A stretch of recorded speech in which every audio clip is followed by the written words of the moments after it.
infinity and beyond! All right.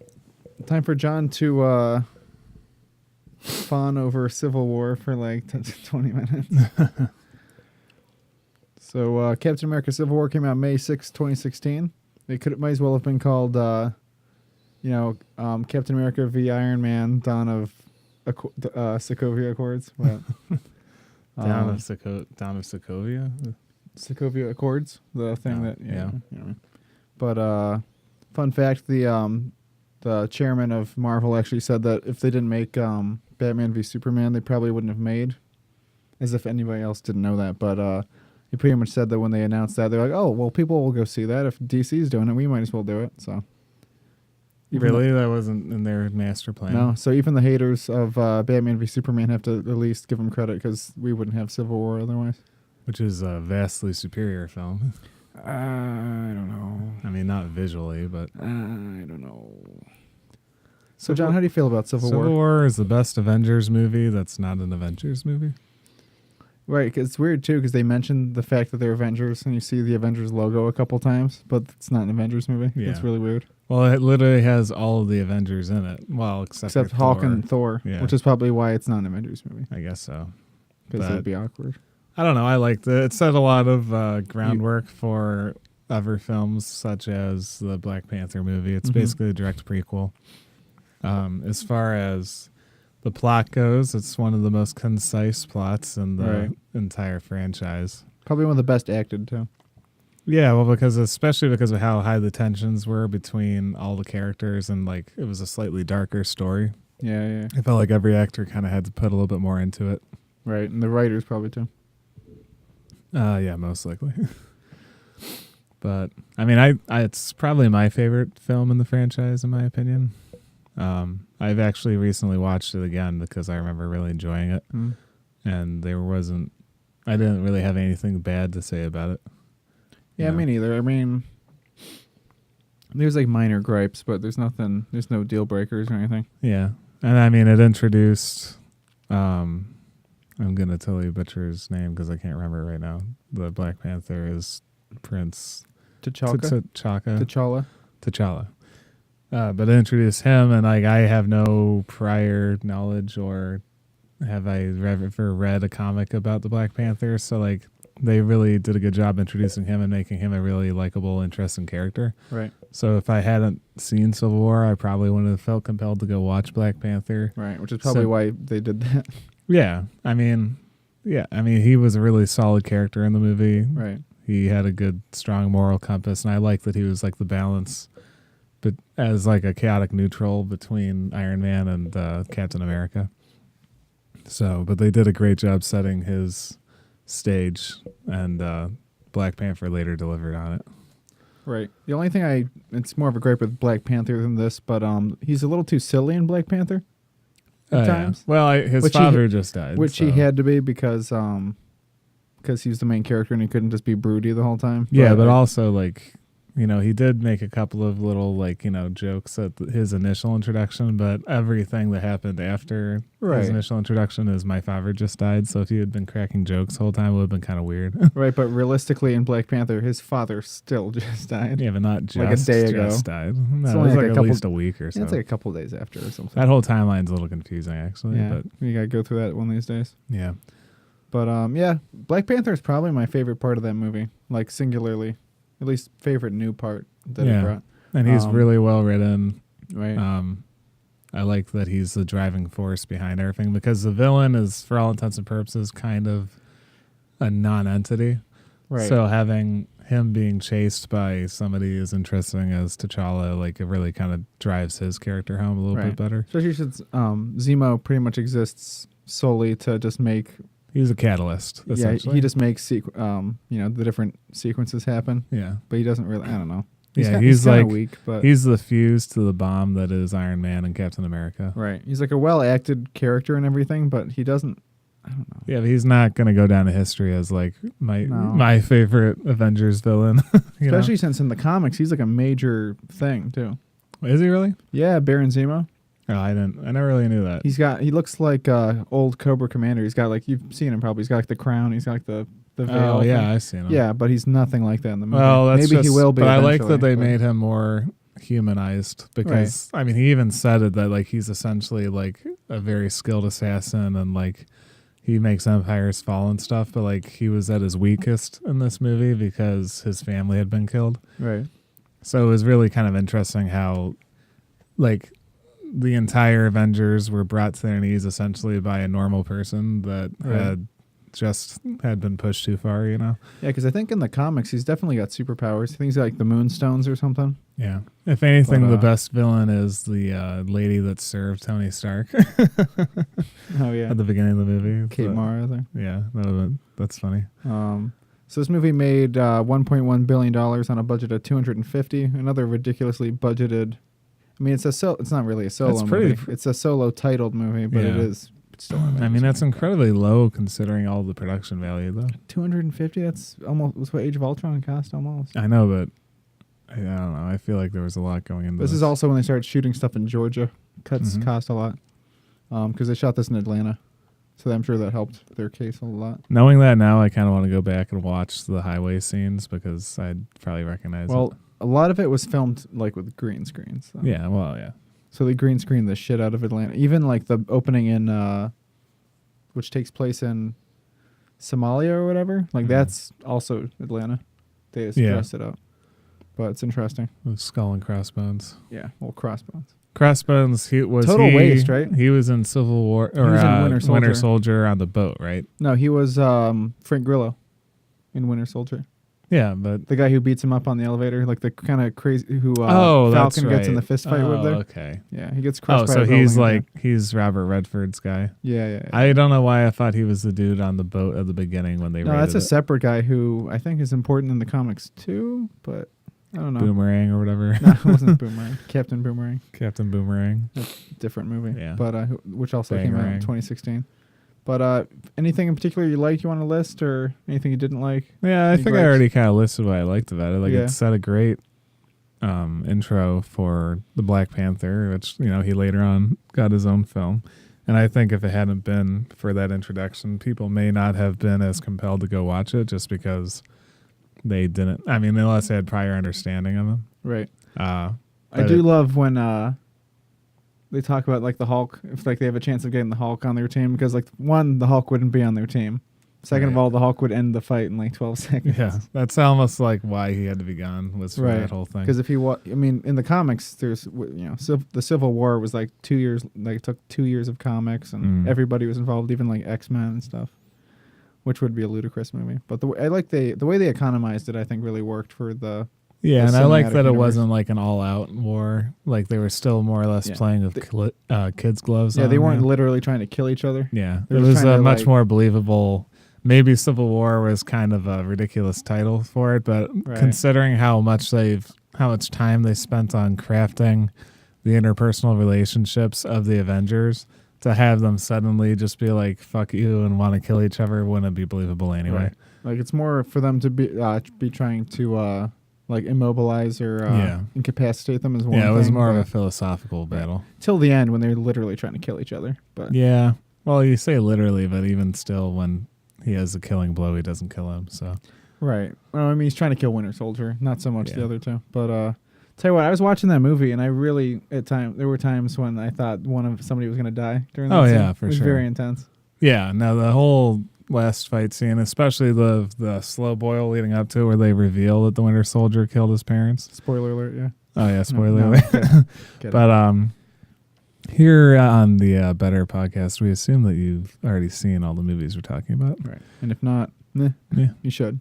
Now, if not, now it's like you have. Right. We save you a couple hours.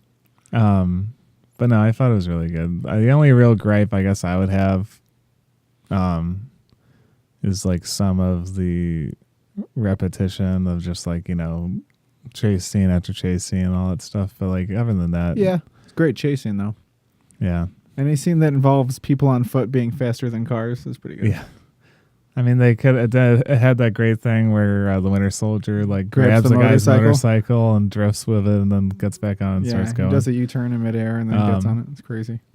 And it had, again, a few little things we kind of talked about earlier on in the podcast, but when Ross was shaking people down, like there was a few weird references to the Hulk movie, but other than that, I thought it was pretty well written, very well acted. Yeah. So if you were to give it a 1 out of 10, what would you give it? I would honestly give it a 10. Like it's of all the Marvel movies so far, it's my favorite. Yeah, I'd give it a 10. It's right up there with my other favorites, so I would say it's very good. It's a recommended watch. Mm.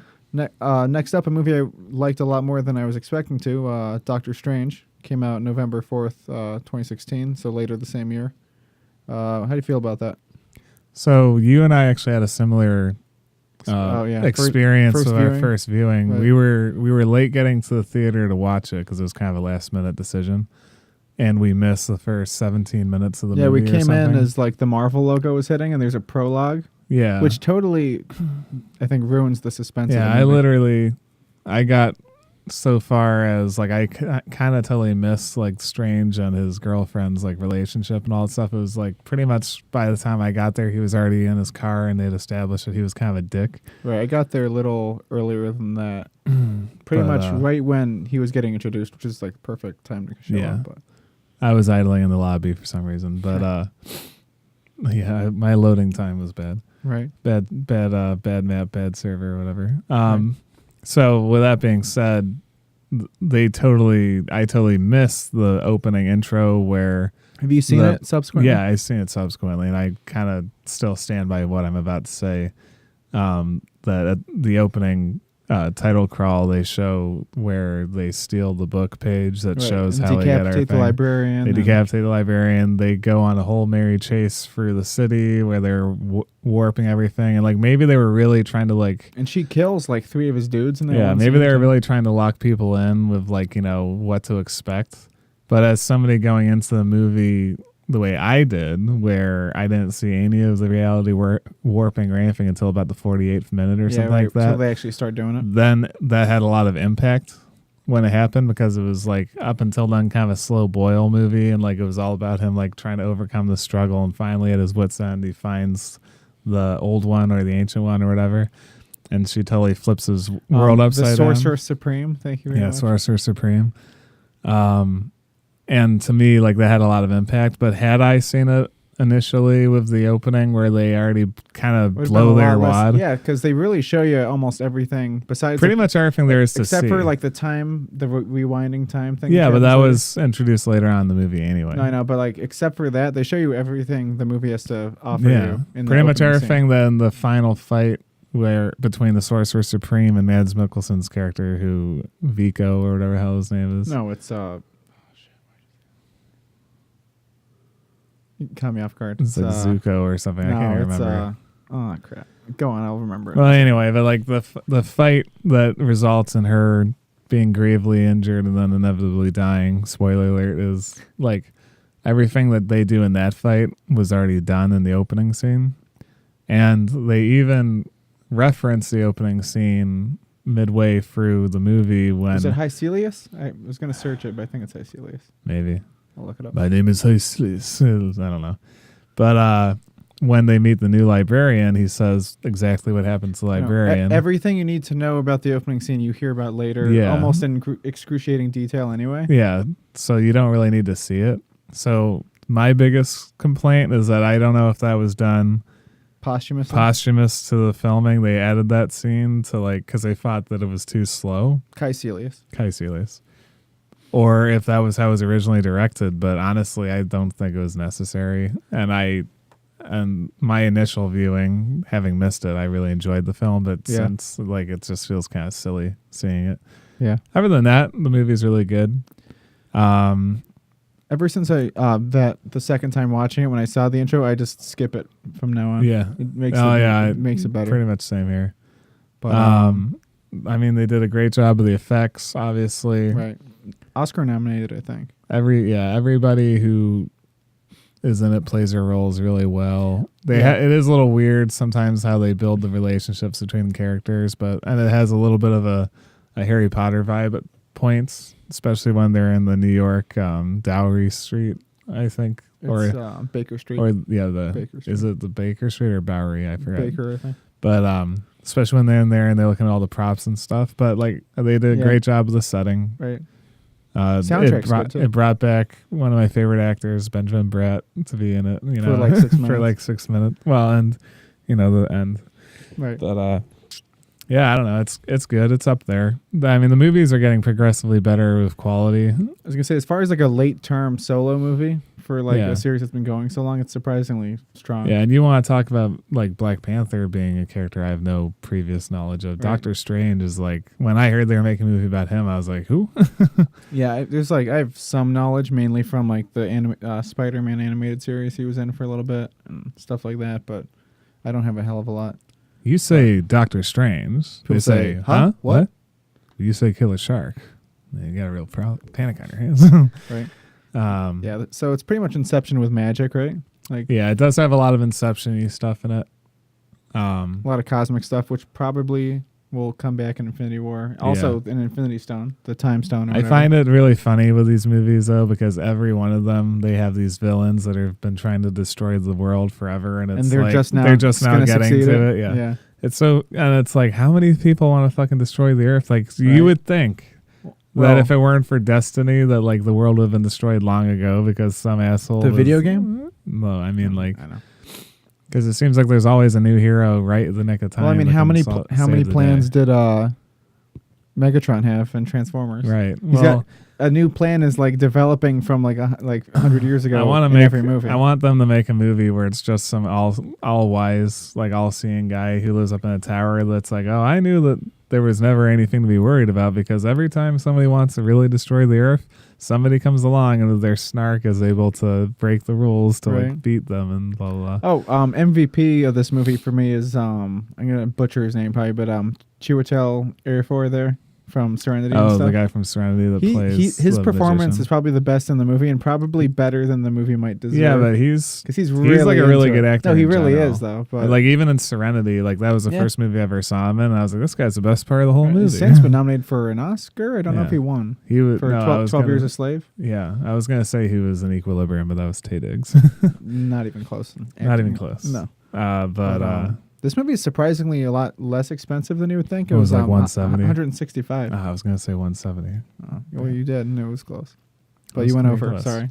Sorry. And it made 677, which seems low, but for a character with as little No, like marquee value yeah, as when he you is, think about again, you got to think about the scale of it. Like Right. you know, they multiplied 5 times what their budget was. That's Right. pretty good. yeah, it is. You know, but we all know it's because Benedict Cumberbatch was in it. Right. Wait, you gotta rewind for a second. What was the post-credit sequence for Civil War? Oh, it's him in Wakanda, right? Yeah. Yeah, that's it.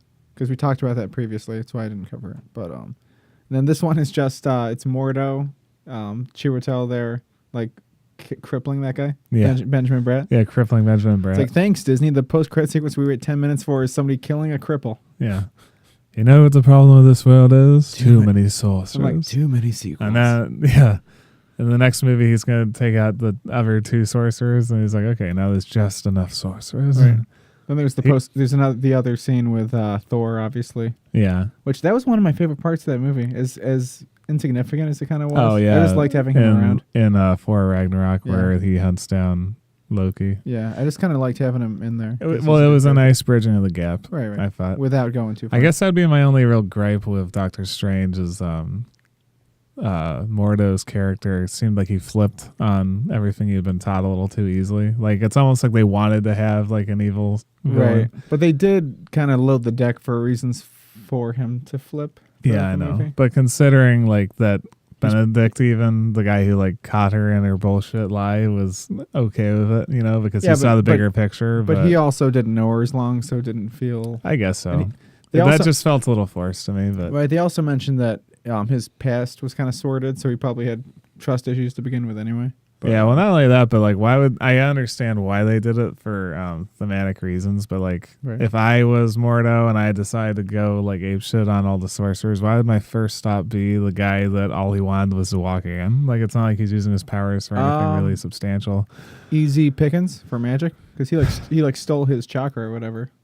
Yeah, I guess. I don't know. That maybe that. So that's Are they gonna make another Doctor Strange movie? I don't where know, he's or if fighting it'll Mordo? if it'll be important with Infinity War 1 or with that or Avengers 4. I don't know. Is Mordo in the comic books as like a more he's pretty pivotal pretty villain? important. Yeah. I think he becomes like really powerful later on. Yeah, that could be I'm interesting. not sure I if don't know. he's the flaming head guy. He might be actually. Oh, he eventually. might be. I don't know. But I think he is actually. I'll have to look that up. So arbitrary But, score. Where would you put it? I would put it like a 7.5 or 8. I really enjoy this movie. Yeah, I would say 8. It had a good balance of comedy and action, and it was thoughtful enough that I didn't feel like it was being lazy with the screenwriting. Also, or I was anything. really sick of, without even seeing that many things with Benedict Cumberbatch in it, I was already sick of seeing him, and he surprisingly surprised me with this movie. Yeah. Because I'm not a huge fan of his, but he's good in this movie. Yeah, well, I feel like he wasn't Even with being the with the super Dr. House expositional. Yeah, accent. his Hugh Laurie American I accent. don't believe in chakras or magic. Was this my check? My What's this, my my mantra? mantra? My mantra. So where is he from? Jersey? Yeah, I don't know. But yeah, give us 7.5. It's very good. Yeah, I'd say 7.5 or 8. Onward to Guardians of the Galaxy 2, the most depressing movie to the probably the happiest movie. Yeah, well, that's Sequel? if I had to, and I used very this ha- description a couple of times. If I could describe it as anything, it's an emotional roller coaster. It's an emotional tour de force. Like whereas the first Guardians was great, and it had a lot of corn. Pretty in it. happy. But it pretty had much. but it had a lot of corn in it too, especially like Groot and Rocket's Right. interactions. Like it was kind of like by the book cliche, comedy action movie stuff. Right. But this movie was like, I don't know, like there were the usage of the classic music and like how they kind of stacked their odds like with emotional weight because they were hunting down Star-Lord's father. Right. You know, like the whole thing. I mean, I like it because it all kind of came as a surprise. Like it's not like their goal was to find his father, but Right. like they just happened to find him, and then the rest of it was It all almost like, reminds me of a Star Trek episode because It like, was kinda they're like a on their Star way to Trek do episode. something and then he They just got kind of shows up. interrupted. Yeah. Right. But it had a lot of stuff in it I didn't really like. Specifically too dealing much- with the space pirates. Like I yeah, forget what too they're much called, time spent collectors or with whatever. Raccoon and The guy with the arrow. no, don't say that. I know his name. Fuck. Mary Poppins. Yeah, Mary Poppins, y'all. But too much time spent with crap. I'm blanking on all this. We haven't had our Wheaties yet. Right? Blood sugar's low. Gotta get some Soylent. It's But Yondu. Yondu, yeah. But Yeah, there's a lot of Rocket and Yondu bonding time that I thought was Right. kind of silly. yeah, and a little like when he sends what's his name to get the fin, like Baby Mhm. Groot. That was like 10 minutes. I felt like Yeah. because he just brings back like 1,000 things. And again, it's funny, but it was kind of like, okay. Right. it And was then fun- I feel like it was Groot funny, is just but pure comic relief. it was funny, but the movie was already pretty long. It didn't need that much yeah. padding, I don't think. But Well, was and then good. they pretty much every scene with Rocket's like that though, where like and he had to try and make a bomb and then try and tell Right. Groot where to That's take the funny. bomb and all that stuff. it It's is like, funny though because this movie has less music than the first one. I would say the soundtrack's a lot smaller. It Well, feels yeah, like but it was more poignant. right. I thought And they- like they use a lot of like especially the Chain by Right. Fleetwood Mac. They Right. used a couple of times, and every single time it was like really like shiver inducing Yeah, because they very had a like melodramatic. they had a very melodramatic crescendo moments in the plot. I did think that Yondu being absent from the main crew for so much of the movie lessened the impact of the ending reveal and his death Right. a little bit. Because like it wasn't like him and I'm totally his Star Lord's name is Finn or what's his What? Yeah, FN 218. FN2 and 8. No, it's Peter Quill, dude. Oh, Quill. Peter Quill. But because like the whole movie wasn't him and Yondu hanging out most of the time, it was like Yeah, they he don't- wasn't even really thinking about Yondu. They you don't know? really meet up until the end of the movie. Right. So then when he makes the ultimate sacrifice, it's kind of like, oh, that's sad. Especially, Like, I my don't only know. problem is so no main character should ever die the way any 5 previous characters already died. Right. But they literally eject Yondu's entire crew and they freeze and die. and then Yondu dies the exact same way. Well, I think it's kind of like a DBZ syndrome thing where like Foreshadowing. everybody lives for the most ridiculous shit, so like they have to find Right. some final way to kill someone. And if James Cameron taught us anything, if you want it dead, shoot it into space. Right? Unless it's like, yeah. But my thing also is, yeah, so you should never kill a main character if it's a way that's like 12 people. It's like if you're watching an action movie and like everybody gets shot in the head and then at the end somebody gets shot in the head. It's like, do something. Yeah, but a little again, more. like the odds that they were pitted against already were like, yeah, it's true. like they really had no other way that they could have killed him. Yeah, and then spoiler alert here, but Peter Quill loses his superpowers at the end of the movie because the planet dies or whatever. Yeah. So he's just a normal ass human. So that'll be interesting to see if he dies easier in Infinity well, War. yeah, but I don't know though. They mentioned that. They're like, as long as the light glows within the planet, you got superpowers, but it doesn't. Yeah, but whatever were his superpowers anyway, it was just He really lived good. through some crazy shit. Yeah, He that's took true. way more punishment than a human obviously should. Yeah, Um, but that's okay though. You yeah, know, it's maybe he'll use one of the Infinity Stones or something. right. Like the one that he had and then gave to the police. Yeah, Like a boob. like a boo. Which will probably come back, and I'm sure that's the opening scene of Infinity War is probably Thanos going to fucking cruise to Xandar and steal it. Yeah, my favorite thing in the movie, other than Giant Kurt Pac-Man. Russell's dioramas of his sexual Yeah. exploits, Right. and how every single alien race he mingled with, he was always the dude with that looked like Kurt Just Russell. Kurt Russell with the leather Because like jacket. it's such a weird tongue in cheek thing. Such a it James kinda Gunn thing. This movie is also funnier than the first one, I feel like. Yeah. It's very funny. Well, yeah, but it's like Which is weird because it's also sadder than the first one. right. it makes but up for it. the way that he's like, I found the perfect, like the ideal image on Kurt Russell. It's just kind of funny. But then Right. again, like it's Mhm. kind of like a Captain Kirk thing where like Right. he fucked everybody and it Right. didn't matter what they looked like, but everybody's like, It's he's true. so hot. As long as they have a hole. Yep. Apparently. Or two and or and 18. somehow, even though like species on Earth are also different, all alien species still just have a vagina. But my other favorite thing was the interactions between Drax and everybody. Drax and what was her name? Whisper or whatever. no, the grasshopper lady. No, Jesus. What was she? It's Mantis. Mantis. His interactions with her because she was so dumb and like gullible, and he was so coy and naive. Which is in funny his because that own was way. him in the first one. He was like the gullible. Well, that dude. was the thing though too, and that's why I liked it is because obviously he finally found someone that he could kick. Right. It's like the old oppressed kick downward thing. Right. Where he's usually the butt of everybody's jokes, but he's like, I found someone more gullible than me. Right. But then he was able to relate to her that way, so like he actually revealed more about his character to her than we had ever known before. So Right. all their scenes are really good. Yeah. Pretty much all of it's really good. Even the stuff with Nebula was good. Which I think she's in Infinity War. Yeah, they definitely took Nebula from like a Kylo Ren level of like evil villain that's just a total like Right. wasteoid as far as like her abilities to being a much more interesting, thoughtful character, which I liked. Wasn't there a part where like they thought it in a It? cave and then Nebula came and like killed it to save Gamora or something like that? No, they find what is it? No, she crashes into a cave trying to kill Kurt Russell. Zoe Saldana there. No, I know, but isn't there like a giant spider monster or something? No, like there's that? a giant there's a pile of bones from Kurt Russell killing all the kids or whatever. Oh, okay. I thought she ended up saving her from something, but I can't No. remember what. No, then she saves Nebula because she almost kills her or whatever. Oh, right. It looks like she killed her for a second, but people in those movies live through ridiculous shit. Yeah. But so this movie cost $200 million, grossed $863. It's pretty good. I think more than the first one, if not just barely, but also more expensive than the first one. Mm-hmm. So I wonder, are we gonna see how people react to the blue masses that were over Earth trying to destroy shit ever? Because that's the thing that happened. Are they gonna? Well, reference didn't it, I they wonder? destroy like a couple cities? Like, Well, I think he had one. It was one per planet, I think. So one of them was like swallowing like a Dairy Queen or something in like Montana or whatever it was. So it'll be funny to see that somewhere. so where does this movie leave off though? Like, what's the teaser at the end of it? There's like 5 of them though. So Well, like, what's the most meaningful one? So Because like if this happened so they have in corresponding Right. line with, it's got to happen alongside Thor Ragnarok, right?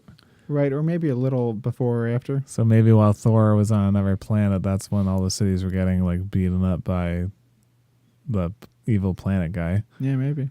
And Yeah, but like that is, I forgot that happened. He was trying to like destroy cities and whatnot like that. Yeah. And then, but He had like it was the, all the okay blob, because pretty they much. fixed it. Yeah. Right. So they have 5 post-credit sequences, I think, for this. Yeah. So they have the one with James Gunn's brother there. He like shoots Drax with the arrow when he's practicing with it.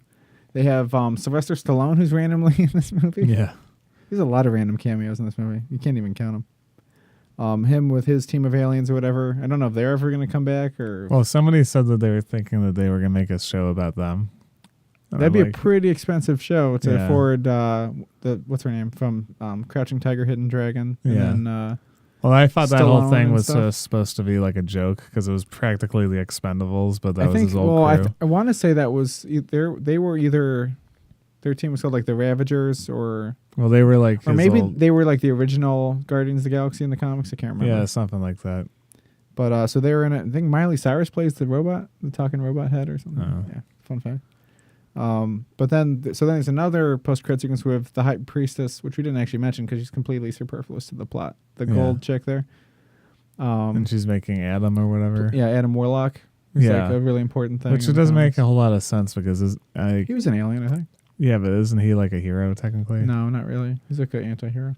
Yeah, but like what a weird way to introduce them. Just be like, oh, these are the people that Quill pissed off. So they're going to just randomly make another character in the Marvel Cinematic Universe to, And I guess. I mean, they mentioned having birthing pods and stuff, I think, maybe. Yeah, it just seems weird to me. A little bit. Then they have Teen Groot, which was pretty funny. I guess that's probably going to be that's in Infinity War, probably. Yeah, I guess. Then Stan Lee talking to the aliens. He's like, I have so many stories to tell. And then he's like, oh, man. Yeah, wasn't he on like a satellite floating in space or something? Yeah, so random. But that's all those. None of them were particularly important, except for maybe Adam Warlock will be in Guardians 2 or 3. Well, it had a really weird like grindhousey crawl too, right? Yeah, and they even had Jeff Goldblum there from Ragnarok in like a little excerpt. So random. Yeah. And the song was by what's his name? Knight Rider. Oh yeah. David Hasselhoff. Yeah, he did a song. I still stand by my belief that Thor Ragnarok is really Guardians of the Galaxy 3. Or like 2.5. Or 2.5, yeah. Yeah. Because like inevitably they get picked. They're gonna get picked up by the Guardians. That's how that whole thing's gonna be bridged. Yeah, we'll talk about in our predictions, but I have some pretty interesting predictions about how that's gonna go. But all right, so rating from 1 to 10. It made me feel more than the average Marvel movie, so I'd have to give it like an 8 or 9. I'd say like I had a lot of problems with some of their storyline elements, but I thought just the thematic elements of it were really good, and the acting was always, as is usually the case in Guardians movies, is spot on. Yeah, the only gripe I have is that the plot is wicked simplistic, but I guess the character stuff is what is most of the movie is. So I guess it ends up being okay. There is kind of a sense that like Quill is kind of like wise to the thing the entire time. So like you kind of never really believe it until he buys into it, which I guess works out because the minute he finds out that his dad is evil, he just starts shooting because he kind of knew that he was like on a razor's edge. So like I liked how they executed that whole. Almost like that stereotype. He wasn't like, Dad, oh my God, Dad, I love you. After we only know him for a day and a half, Right. They almost got there. Yeah. Especially with the like writer's handbook line and like, oh, I found my family. He's like, I thought you already did. It's like, yeah, it was definitely a little bit too much of Saldana, like being pissy about the fact. Like, but it was. I'm happy for you, but I'm angry. But I mean, at the end of the day, how many Marvel movies or Disney movies, are about somebody finding their long lost parent? There's at least one for every Disney series. Yeah, but I'm glad that they got it out of the way now. Because like it worked for this. The Guardians, if anything, have the most staying power as far as like what kind of stories they can tell with that cast of characters. So like I'm glad that they kind of got this out of the way now, and then they'll play their role in the Infinity War, but then they can make maybe a pretty decent series of films just about like other stuff that they come up against. And you got to wonder after Infinity War, like if they're going to go to Earth, what's going to stop them from coming back to Earth whenever they need help? Agency, I guess, or like being out of touch. But like, well, you got the same question though. Is like Quill knew he was from Earth, right? He never went back because there was nothing there for him. There was nothing there. They do mention the whole that. planet. No, he means like because he had no family alive or anything. So. Yeah, but like that's still a weird reason not to go back. But I don't know. Yeah. But yeah, I'd give it a solid 8.5 or 9. It's very good. Once again, one of the funniest movies I've seen recently, which is weird because it's also one of the more downtrodden ones, but it's good. Yeah. Evens out in the end. So next up, we'll be talking about on the next episode, we'll be talking about Spider-Man: Homecoming, Black Panther, and Thor: Ragnarok. Yep. And then we'll take some time to talk about our predictions for Infinity War, which we're going to be watching. Our Infinity War Deadpool, which Yeah. we're going to mark down. A lot of people are going to die, I think. A lot of people. I don't know, maybe. Not necessarily important people, but a lot of people. But we'll get to that. So, till next time. See ya.